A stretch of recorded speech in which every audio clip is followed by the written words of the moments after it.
Good morning, everyone. Labas rytas. It was actually my first meeting with the speaker. Last time I saw him, it was actually 2020 when he was prime minister, and he was the first person from the power that I met. And I'm so grateful to Speaker Skvernelis for his very strong and non-conventional decision back in 2020 to accept Belarusian democratic forces, to give us diplomatic status. It was a very non-conventional decision, but it gave example to other countries how to treat Belarusians in our fight for democratic values, for democratic changes in Belarus.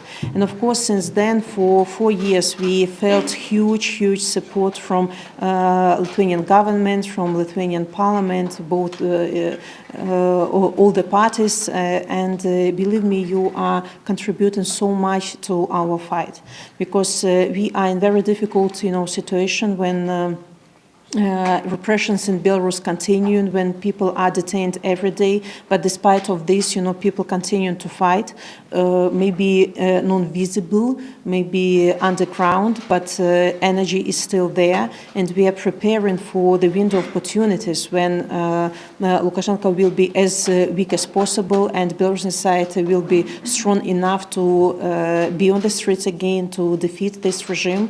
And of course, the situation in Belarus is much connected with the situation in Ukraine. And again, I want to say huge words of gratitude to Lithuania for supporting and assisting Ukrainian brave people and Ukraine as a country, because we actually fighting on the front line between democracy and autocracy.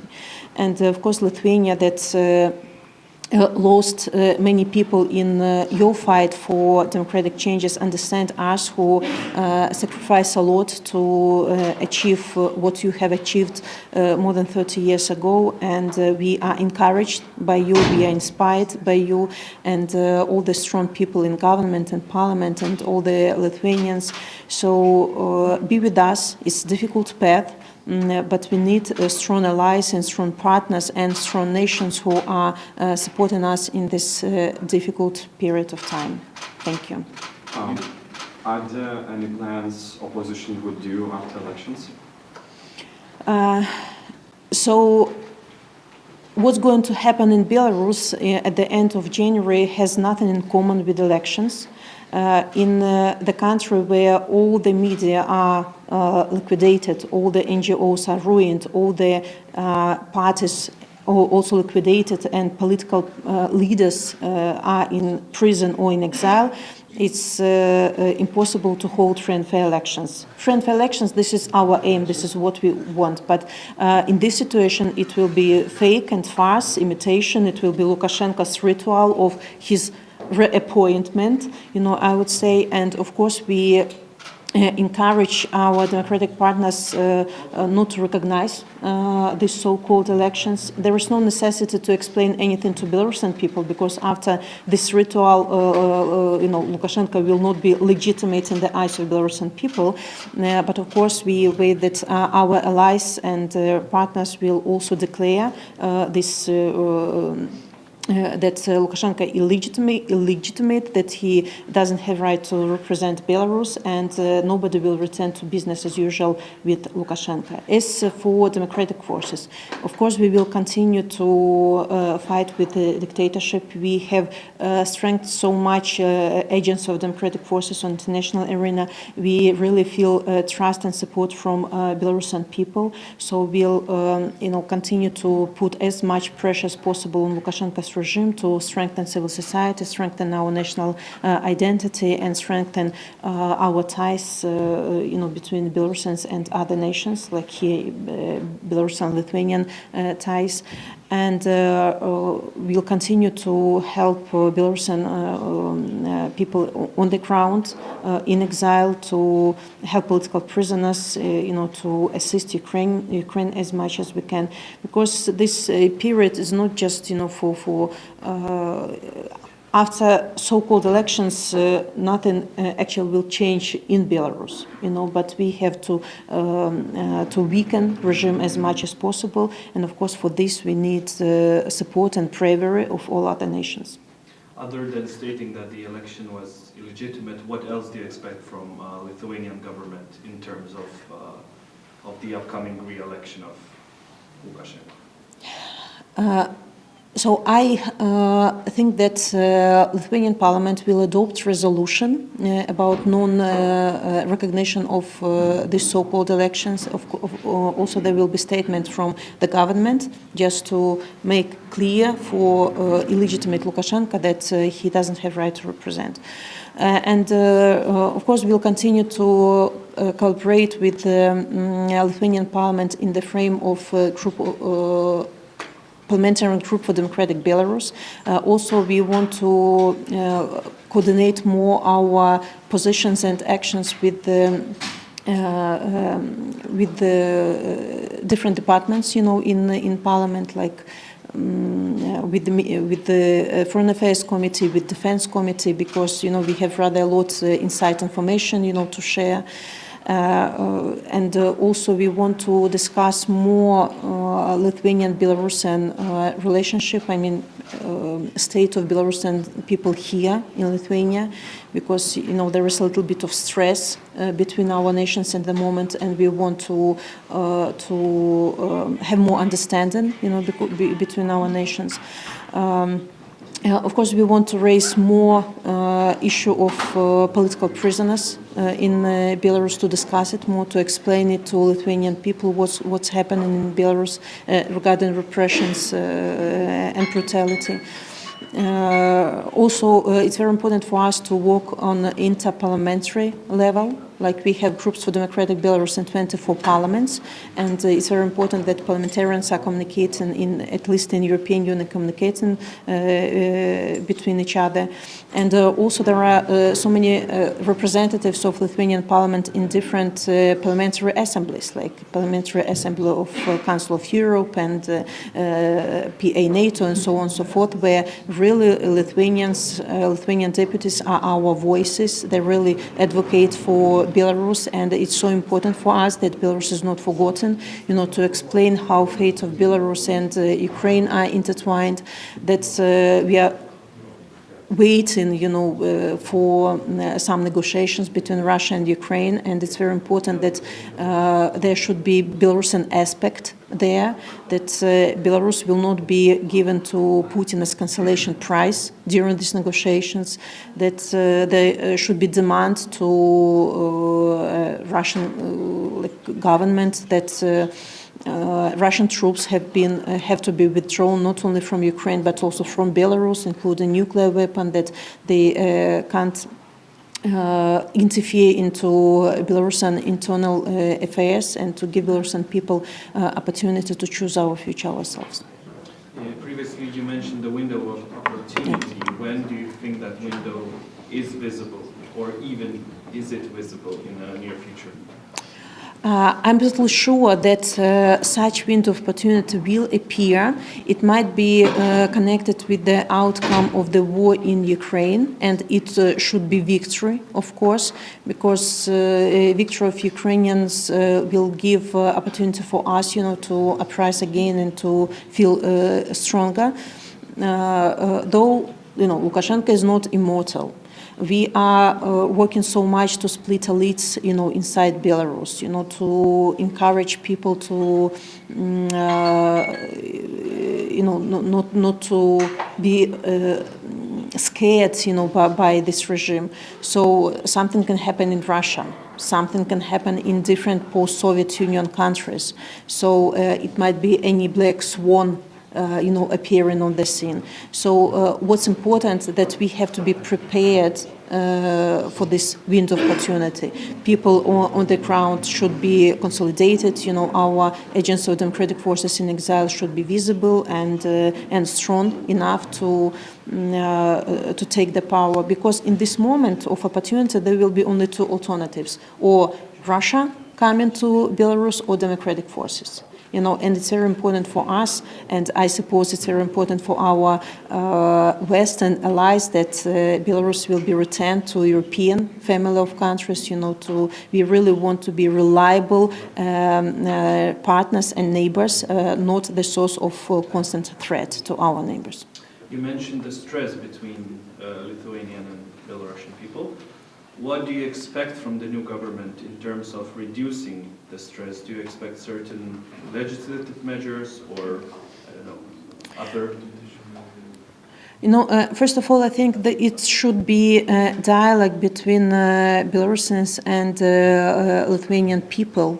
First of all, we are, as Belarusian Democratic Forces, we are making Lithuanian Belarusian conferences, to explain the core of the problem. It's not relationship between Belarusian people and Lithuanians, because we really respect this wonderful country. We respect its people. We are grateful for that Lithuania gave hostage to thousands and thousands of people who were fleeing their repressions. But we see how pro-regime forces like KGB, they are trying to split us. They are trying to seed these thoughts about Litvianism, to seed these bad feelings, and we have to eliminate this. And of course, it's very important for me that Lithuania is perceived by Belarusian people as a very hospitable country, because recently some laws were adopted that cars with Belarusian plates are not allowed anymore in Lithuania, and there are some talks about closing of the borders, and of course it's perceived very strangely among Belarusians, and it's so painful for me to see that some people want to relocate to Poland, for example, because Lithuania is a wonderful country, very hospitable, but sometimes laws, different laws, they seed in this not certainty about the future of Belarusian people here. So of course I want more discussions in Parliament on these topics. That I really want Belarusian people to be more integrated and to feel safe here. And I'm sure that Lithuanian government and Parliament and people also very welcoming to Belarusian people.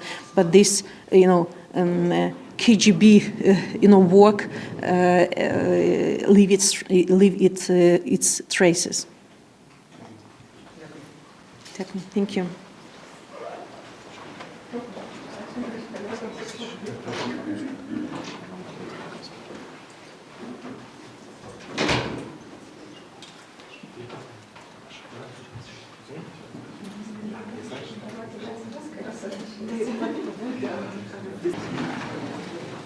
Taip, kaip sakoma. Mes galim Baltarusijams dabar padėti artėjant rinkimams.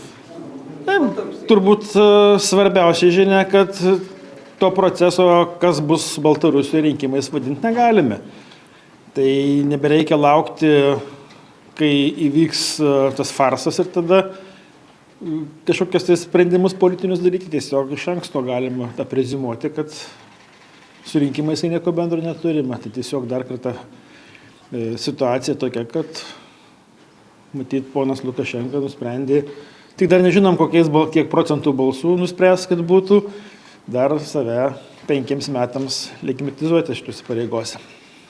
Yra parengtas siūlymas pratęsti nacionalinės sankcijas rusams ir baltarusiams. Jūsų akimis, ar reikėtų griežtinti jas? Aš manau, kad reikia išlaikyti status quo, ir šiandien mes kalbėjome, kad ir taip jau yra tam tikros įtampos dėl sprendimų, kurie yra priimti, ir daug tiem žmonėms, kurie čia, ne tik tie, kurie ir pabėgę nuo režimo, kurie čia perkėlė savo verslus, tokių nesuprantamų traktavimų yra, dėl požiūrio jos pačios čia kaip ir kvietėm perkelti verslus, ypatingai tą aukštą pridėtinę vertę kuriančius, dabar sakom, gal jūs čia taip ir nelabai mums reikalingi, tai visgi ta bendruomenė, kuri čia yra, jeigu jinai matytų ilgalaikę perspektyvą, tai integraciniai procesai, išmokti lietuvių kalbą, integruotis į mūsų bendruomenę būtų paprastesni, kada nėra aiškumo, reikia gyventi ant lagaminų, tai ta integracija tikrai negali būti sėkminga. Tai gal kaip tik švelninti reiktų? Aš manau, kad kol kas, jeigu vyriausybė ateis su tuo pačiu status quo sprendimu, tai Seime greičiausiai tas palaikymas bus. O ar švelninti ir griežtinti ateityje, matyt, tai yra diskusijų klausimas. Premjerė, kitas klausimas. Vakar Nausėda pasakė, kad Paluckui reikėtų tramdyti Žemaitaitį. Šiandien Paluckas sako, kad to nereikia daryti. Na, ką Jūs manote? Aš manau, kad reikia dirbti. Ir dirbti konkrečius darbus, kurie buvo pažadėti šalies gyventojams. O ta drama, kuri kuriama yra, tai jinai yra visiškai neperspektyvi. Absoliučiai. Bet to dirbant tramdyti. O aš nemanau, kad reikia ką nors tramdyti. Prievartinės koalicijos nėra. Jeigu kažkam tai matosi, kad sudėtinga dirbti, tai visą laiką koalicija gali būti pakeista. Tai nieko amžino nėra. Turime sutartį, kuriai viskas yra prašyta. Yra numatyti straipsniai, kad kas neprašyta sutartyje gali papildomais susitarimais būti taip pat aprašyti. Tai koalicijos taryba spręs tuos klausimus, kada bus reikalinga. Bet tokioj keistoj atmosferoje, kuri dabar klostosi, tikrai dirbti yra sunku, nes darbai antram plane atsidūrė. Jūs apie tą pasikeitimą koalicijos taip be širgėlos kalbate? Kokios politikoje gali būti širgėlos? Tiesiog kažkas, kur nelaimingas ar nelaimingi, gali arba išeiti, arba kažką kitą gali pašalinti. Tai sprendimai yra galimi įvairūs. Šiandien nėra santuokos išžadai, kad tu turėtum 4 metus kažkaip tai vienas kito tokiu būdu laikytis. Nemanau, kad nėra valdžia tas dalykas, kuris cementuotų šitą koaliciją. Bent jau aš kalbu apie savo politinę partiją, Demokratų sąjungą vardan Lietuvos. O jūs buvot susitikęs jau tryse, kaip tas Seimos vicepirmininko klausimas? Tai kad nereikia susitikti, čia tiesiog reikia įsijungti televizorius, portalus ir žiūrėti.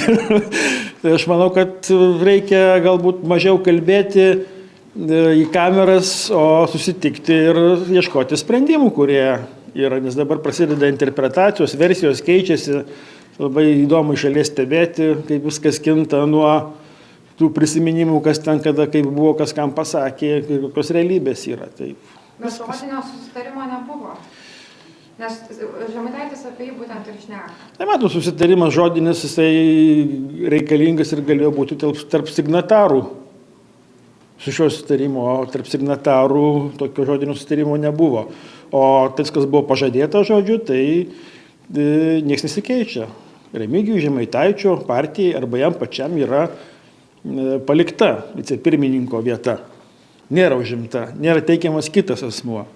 Situacija, dar kartą pabrėžiu, teisinė situacija nuo to momento, kada buvo kalbamasi žodžiu dėl galimybės sudaryti koaliciją ir iki jos netgi pasirašymo pasikeitė iš esmės. Nepamirškim, kad yra ir nauji procesai teisiniai, yra ir prezidento pareiškimai, kurie buvo dar prieš pasirašant koalicijos sutartį ir po pasirašymo, ir dabartinis prezidentų laikysena ir tas santykis vieno iš koalicijos partnerių ir bendravimas su prezidentu, man atrodo, irgi nėra tinkamas. Tai kažkokio pokyčio nuo to, kas buvo prieš šventes, nebuvo. Kažkokio susitikimo, dar apsitarimo, kažkokio įsirišimo galų galės. Mes laukiame, kada bus sukviesta koalicijos taryba ir kalbėsimės tuomet. Dar kita tema. Otavos konvencija prieš pėstinės minas draudžianti daug diskusijų apie ją. Vieni labiau sako, kad dabar pat reikėtų jau pradėti procesus, kiti sako, kad dar reikėtų įsivertinti. Kokia jūsų pozicija? Mano pozicija būtų labai suprantama ir paprasta. Jeigu Lietuvos kariuomenės vadas ir kariuomenė pasakys, kad pasitraukimas iš šitos konvencijos stiprina mūsų galimybę gintis ir priešintis agresijos atveju priešai, aš manau, ir mano balsą ir mūsų politinės jėgos palaikymą turės tas siūlymas. Ir dar jūsų partijos kolega Jeglinskas sako, kad reikėtų ilginti privalomą karinę tarnybą. Vėlgi, premjeras kažkiek skeptiškai, ministrė irgi sakė, kad reikėtų visokias aplinkybės įsivertinti, pasiruošti. Kaip Jūs manote, ar neskubotas toksai siūlymas ir ar apskritai reikėtų šią kryptimį judėti? Tai nuomonės įsakymas profesionalaus kariškio, karininko, kuriai aš pritariu. Jeigu mes kalbame apie šiuolaikinį karą ir karo veiksmus, tai tik tai tinkamai paruoštas karys, karininkas, kuris išmano ne tik karo meną, bet ir technologijas, ginkluotę, jis gali sėkmingai priešintis ir kovoti. Kuo pasirengimas yra trumpesnis, tuo tos įgūdžius profesionalius įgauti yra sunkiau. Tai pati idėja yra teisinga ir turbūt niekas dėl jos nediskutuoja. Bet realizavimas jos taip šiuo metu tai yra tik tai diskusinis klausimas, nes tam reikalingi didžiuliai resursai, kurių šiuo metu matyti pagal prioritetus nukreipiami kitur. Bet ateityje šis klausimas tikrai turės būti sprendžiamas, nes tas laikotarpis, trumpas laikotarpis, jisai tas bazinius įgūdžius tik tai duoda. Mes, jeigu kalbam apie galimybę tikrai efektyviai, kaip mažai šaliai, mažai kariuomeniai priešintis, tai kuo daugiau profesionalumo bus, tuo mūsų kariuomenė bus stipresnė, o profesionalumas įgyjamas ir per teorinius ir praktinius mokymus. Kuo jie yra ilgesni, tuo jis yra sėkmingesnis.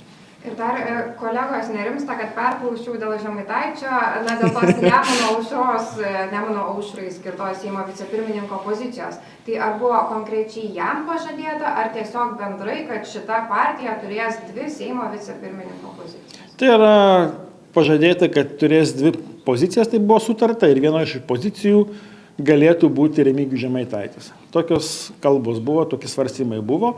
Bet, kaip minėjau, aplinkybės pasikeitė. Bent jau reikia grįžti į tą status quo, kuris buvo iki koalicijos sutarties dar pasirašymo. Aš tikiuosi, kad tie procesiniai sprendimai ilgai neužtruks ir grįšim į tą situaciją. Nes dabar jau matom, kalbama net apskritai, kad ir teistumas tai nėra kliūtis pareigas užimti. Tai o kaip po šitą poziciją išsakytą vertinu? Visokių praktikų, matot, yra. Matom, kaip komplektuojasi kai kurios ministerijos politiniam komandom, tai čia kaip privalumas yra, tai gal ir tai. Kaip tik bus privalumas. TV3 ir nukrito. Dėl sankcijų dvejopos paskirties projektams jūsų kolega ministras jau ganėtinai aiškiai pasisakė, prezidentas irgi sako, kad ragina stabdyti. Kaip jūs vertinat šitą, turbūt vyriausybės žingsnį praėjusios, palikti tas sankcijas prieš pat baigiant kadenciją ir ar jūs pats tose sankcijose matot kažką kito, apart, kaip sakė, kai kurie trukdymo Lietuvos verslai? Ne pirmą kartą, kalbant apie sankcijas, mes turime kalbėti, kad jos pirmiausiai būtų paveikios. Tai yra realiai veiktų ir nebūtų taip, kad dėl įvestų sankcijų visą naštą praradimus prisėima tik tai Lietuva. Ir mūsų verslas, mūsų ekonomika. Tai neturėtume mes išsiskirti iš kitų valstybių ir tokiais būdais žlugdyti savo pirmiausiai tai ekonomiką. Nes net ir gynybos finansavimas mūsų pačių priklauso nuo to, kaip šalies ekonomika ir verslas atrodys, vystysis. Ar eksportas yra vienas iš pagrindinių kriterijų, pagal kuriuos galima spręsti, kaip atrodo mūsų ekonomika. Tai jeigu mes pjaunam dar vieną šaką, ant kurios sėdėme ir kurios finansuojame ne tik tai socialinės programas, bet ir tą pačią gynybą, tai yra, man atrodo, nenormalu. Ir labiau, kad ten daug tokių nelogiškų sprendimų padarytų dėl eksporto būdų, kokiais keliais galima tą daryti. Tai aš tikrai nevertinsiu buvusios vyriausybės motyvų, dėl ko taip darė. Manau, kad norėjusi kaip geriau, o gavosi kaip visada. Tai dabar reikia tiesiog pakoreguoti ir manau, kad ekonomikos ministerija ir ministras pateiks siūlymus, kurie vyriausybė arba pritars, arba ne. Gal dar apie Žemaitaitį ką? Jau dabar neįrašai. Jeigu neįrašai. Ne, bet dėl to susitikimo dar jūsų, nes buvo kalbėta, kad 3 jūs